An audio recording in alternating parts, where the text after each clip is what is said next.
Divided by 30 years, two brutal men held a city and a town ransom with a reign of terror.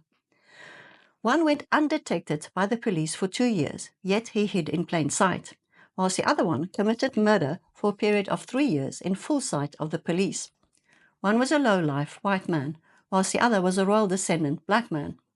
Ironically, the white man was elevated to hero status in the town that he operated, as he hunted black people, much like slave owners hunted escaped enslaved people centuries ago, whilst the other one was regarded as a menial laborer and ignored, much as enslaved people were reduced to non-entities centuries ago.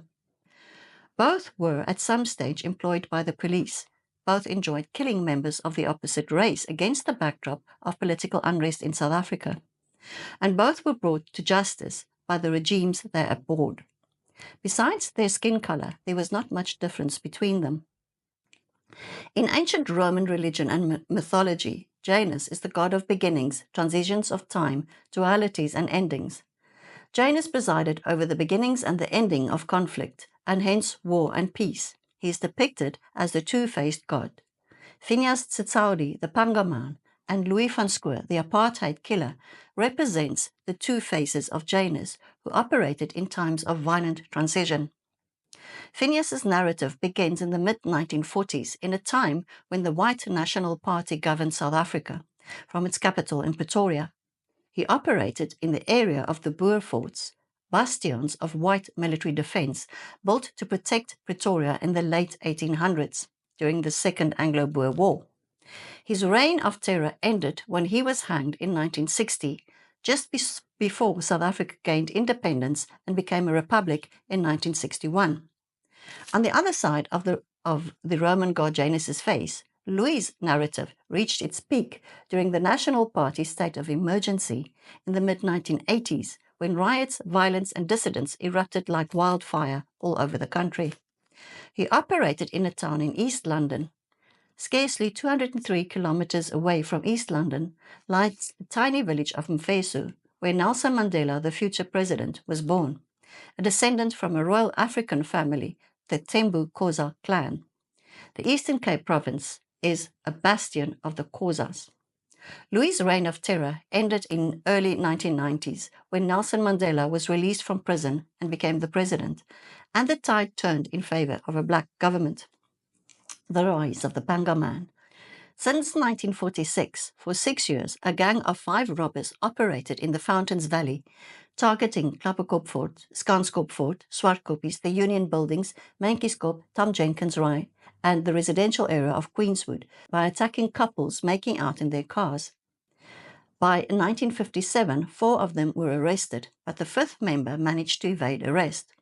Phineas Tshitaudzi decided to go solo, and he manufactured a fearsome weapon called a Panga or a machete to attack white couples watching the sunset at Fort Klapperkop. He would silently approach the car and then viciously hacked at the limbs of the men and raped the women. Some victims lost their limbs and some were severely wounded, but miraculously, all of them survived. A task force led by Captain Fred van Niekerk, including Warrant Officer Johan Momberg, was established to investigate the case. But the Pangaman managed to elude them for years. Every trap they had set for him was foiled. Little did they know the notorious Pangaman had inside information, and he was hiding in plain sight.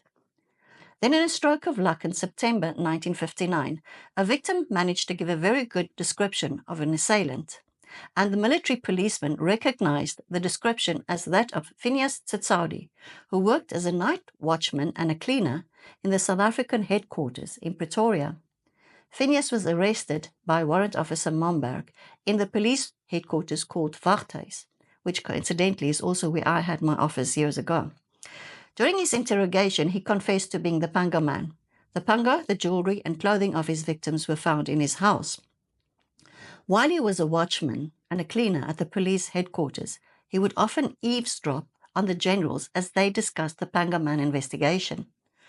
Perhaps the police generals regarded the menial cleaner in the boardroom as a deaf mute. They clearly underestimated the royal-born man who had a military history. for in 1941 Phineas was one of 100 men who joined the Native Military Corps during World War II.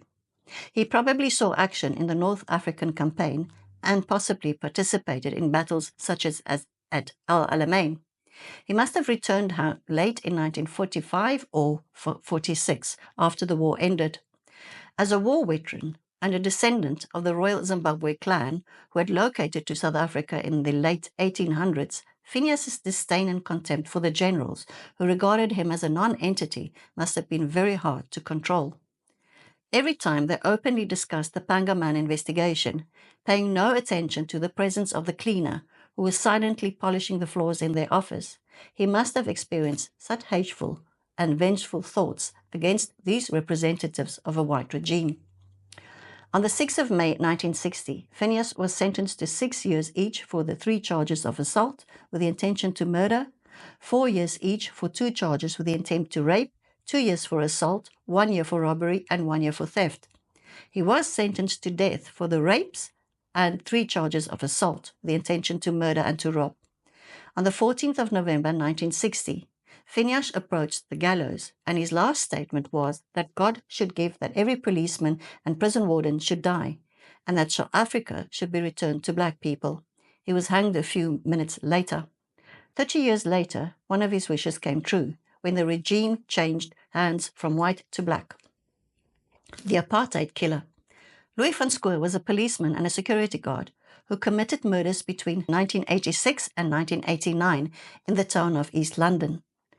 In the 1980s, during the apartheid era, South Africa was experiencing very turbulent times with riots and uprisings in the so-called black townships. The country was literally set on fire.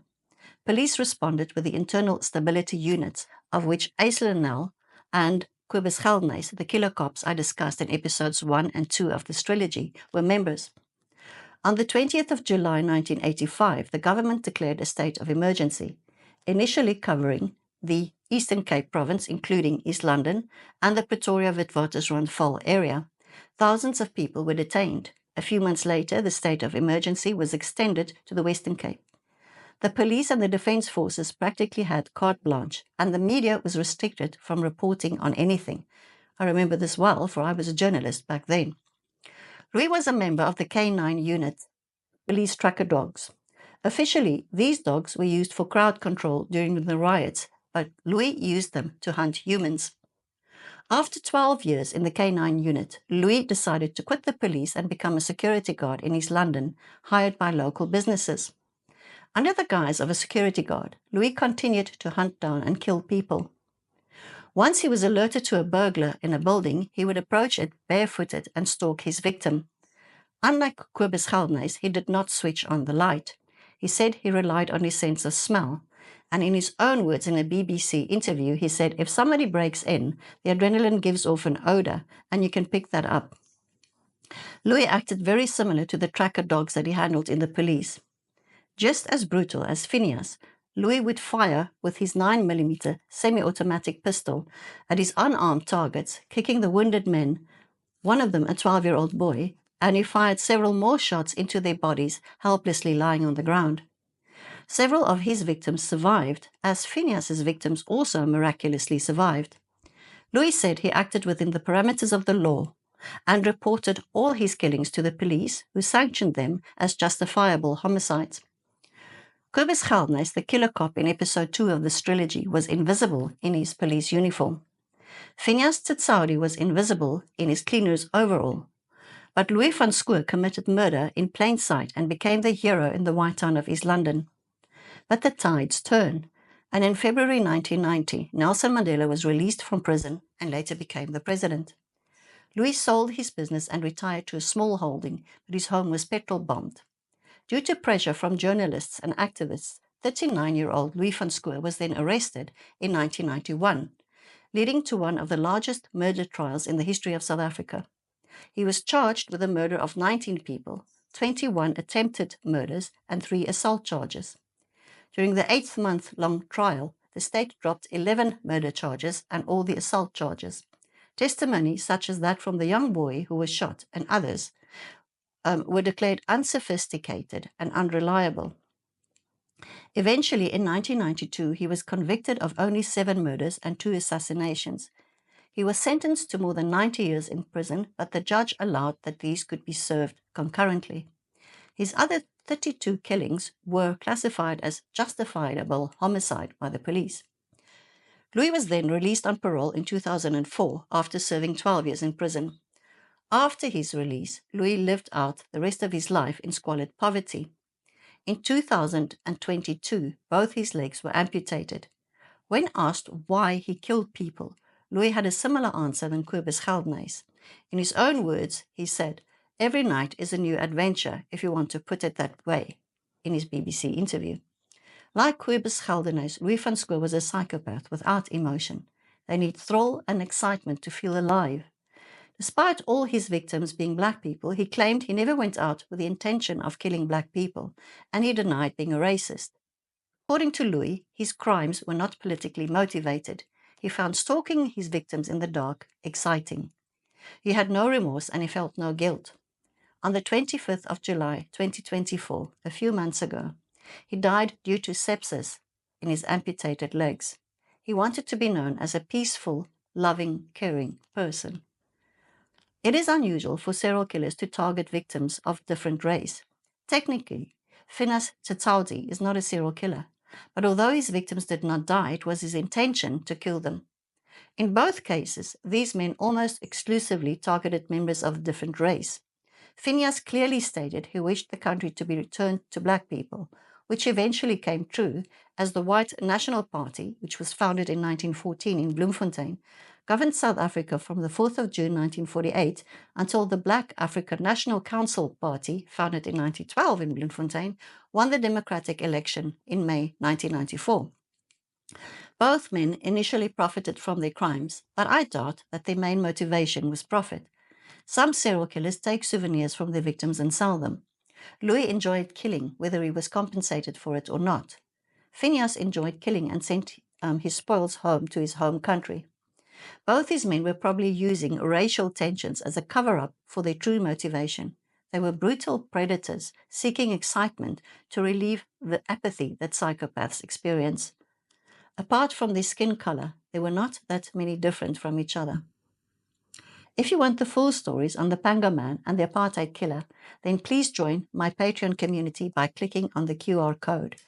And if you like our YouTube videos, then please give us your thumbs up and subscribe to the channel. Thank you for watching.